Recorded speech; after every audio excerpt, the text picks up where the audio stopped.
Nah, sesudah kita diselamatkan, sudah kita menerima Yesus sebagai Tuhan dan Juru Selamat kita, setelah kita mengaku bertobat meninggalkan segala dosa, dan kita undang Tuhan Yesus masuk dalam hati kita, menjadi Tuhan kita, menjadi Raja kita.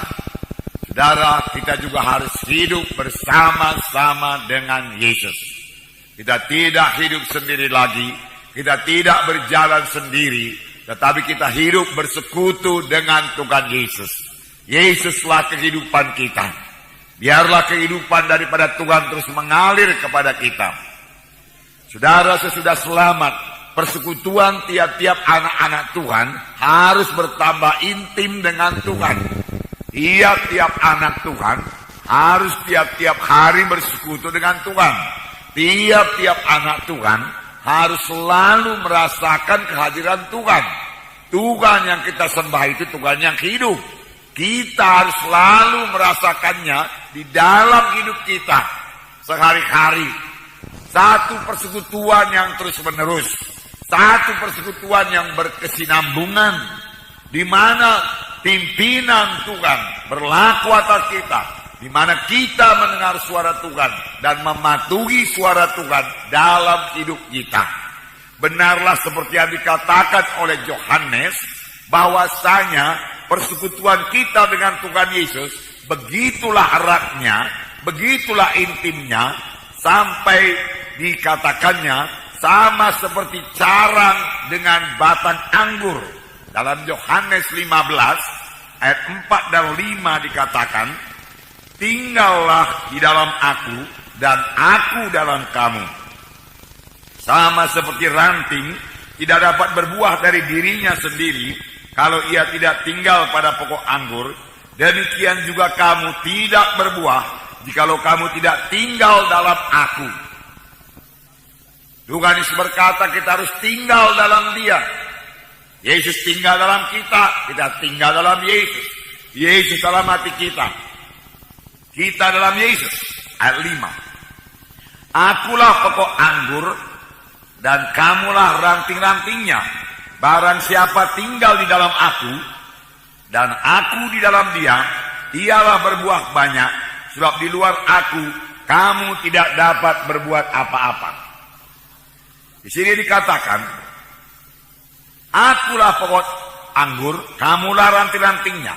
Barang siapa tinggal dalam aku, artinya bersekutu dengan Tuhan Yesus, berjalan bersama-sama dengan Yesus, sadar akan kehadiran Tuhan dalam hidup kita, mematuhi suara Tuhan dalam hidup kita, ia akan berbuah lebat. Tetapi di luar Tuhan Yesus, walaupun kita sudah selamat, kita tidak dapat berbuat apa-apa. Inilah yang dikehendaki Tuhan. Untuk inilah kita diselamatkan Tuhan, yaitu supaya kita hidup bersekutu dengan Tuhan. Dan jangan lupa, kalau sama sebagaimana zat-zat mengalir kepada ranting dari batang anggur itu, mengalir kepada ranting, sehingga ranting itu dapat memberikan buah. Demikian kalau kita bersekutu dengan Tuhan, maka kekuatan, maka berkat-berkat, maka urapan, kekuatan, kesehatan, pengertian, karunia-karunia rohani mengalir kepada kita. Bahkan buah roh mengalir dalam hidup kita, sehingga kita memiliki karakter yang baru. Nah, persekutuan yang erat dengan Tuhan ini, saudaraku, menghasilkan satu gaya hidup baru. Gaya hidup anak-anak Tuhan yang lain daripada orang dunia ini. Firman Tuhan juga berkata, janganlah kamu menjadi serupa dengan orang dunia ini. Hidup kita harus lain daripada hidup orang dunia ini. Bisakah kita tidak berbuat dosa? Jawabannya bisa. Tetapi bisakah seorang anak Tuhan jatuh lagi kepada dosa? Memang seorang anak Tuhan masih bisa jatuh kepada dosa sepanjang dia menyerah kepada pencobaan itu. Tetapi kalau dia menetapkan hati untuk tidak berdosa, dia pasti menang. dan Tuhan bersukacita. Roh Kudus bersukacita dan memberikan kekuatan dan kemenangan kepadanya. Hai anakku, janganlah kamu berbuat dosa. Dosa itu membawa akibat. Dosa membawa kekalahan. Dosa membuka pintu bagi setan. Penyakit bisa datang, kekalahan bisa datang. Karena ada dosa. Oleh sebab itu, firman Tuhan berkata, jangan berbuat dosa. Kita bisa menang melawan dosa sesudah kita lahir baru. Sesudah kita selamat, kita bisa menang melawan dosa. Karena kita tidak sendiri lagi. Ada Tuhan Yesus dalam saya. Ada Tuhan Yesus dalam saudara. Dengan Yesus dalam saudara, saudara bisa menang terhadap dosa. Tidak tahukah kamu bahwa kamu adalah rumah Roh Kudus? Roh Kudus dalam saudara sangat kuat. Saudara pasti menang terhadap dosa kalau saudara menetapkan hati untuk tidak berdosa. Nah, firman Tuhan berkata, hidup anak-anak Tuhan adalah hidup yang berkuasa.